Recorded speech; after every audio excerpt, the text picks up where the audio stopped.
Comicazilla All-Out Attack by Jayden Rupert. Comicazilla was just going to his underwater cave to sleep when it attacked. A water serpent came charging at him, then followed 10 more. They all bit onto Comicazilla's shoulders and feet, trying to rip him apart. As Comicazilla attacked, one swam up to the surface and roared, meaning it was the new ruler of Kaiju. All the Kaiju rose and declared war on Comicazilla. As Comicazilla won the battle, he hadn't known that they lied to all the Kaiju under his power. He swam into the cave and rested, not knowing his doom was soon to come. Kong rose and came up from under New York. He grabbed a building and threw it at another. Kong was unstoppable. The military came rolling in and fired their tanks, but he was unharmed. Kong just beat them all. They had to evacuate everybody at once. They brought in planes, but as they took off, Kong grabbed them and slammed them together, killing everyone inside. He continued to destroy New York until there was nothing left except dust and smashed parts.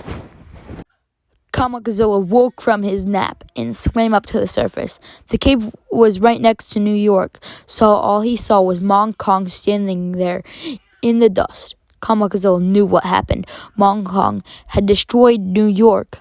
Kong charged at Comicazilla, and Comicazilla charged at Kong. Comicazilla bit Kong's shoulder and used his fire breath. Kong's arm went flying off. Kong grabbed Comicazilla by the upper jaw and grabbed his bottom jaw. He then tried separating them to break it, but a red beam came flying out, entirely destroying Kong's head. At this moment, Lock Spike came charging out of the ocean and bit onto Comicazilla's arm. Then 50 red spikes came out of thin air and swarmed Comicazilla's head. He couldn't see anything, but he felt a bite on his foot. It was Moses Spike. Moses Spike dragged him into the ocean. Then came swimming after him was Spike 4. They all started beating on him.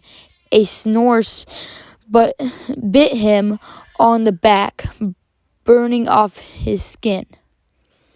Then Elfin came in on a sled and started freezing his feet.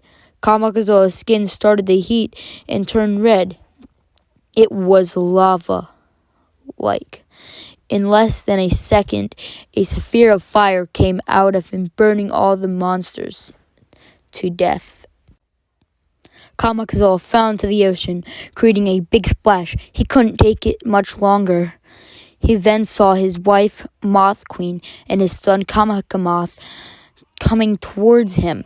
He thought he was saved, but they started attacking him.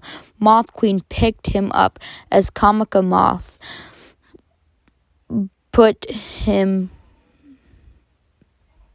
him constantly.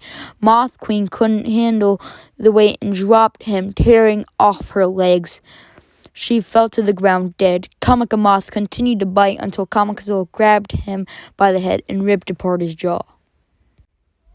Fifth, Miff, Riff, and Niff came charging up to the hurt Comicazilla. Riff was mad about Finn being killed and wanted him dead. Niff got in front of them and defended Comicazilla. Riff charged at Niff, but a beam came flying out of his mouth, putting a hole in Riff, killing him. Fifth was about to jump and destroy the world when Niff bit his ear and ripped him apart. Miff backed off, not wanting to get hurt, but then when Niff turned to face Comicazilla, he charged. Comicazilla got up and bit Miff, ending him. Comicazilla was then teleported to the Dark Dimension. There was Dark Lord, his cousin. Dark Lord said, "Kraktos Laminos," meaning, "I will put an end to you."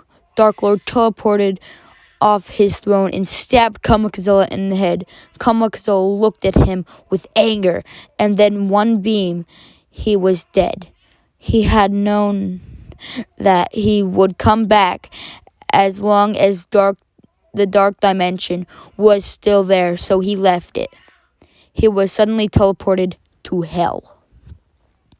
In hell, he saw Spike and a horde of flesh eaters. Spikezilla and the horde of flesh eaters charged at Comicazilla, but with one step was dead. All the flesh eaters slowly backed up, but then Comicazilla beamed them all, killing them.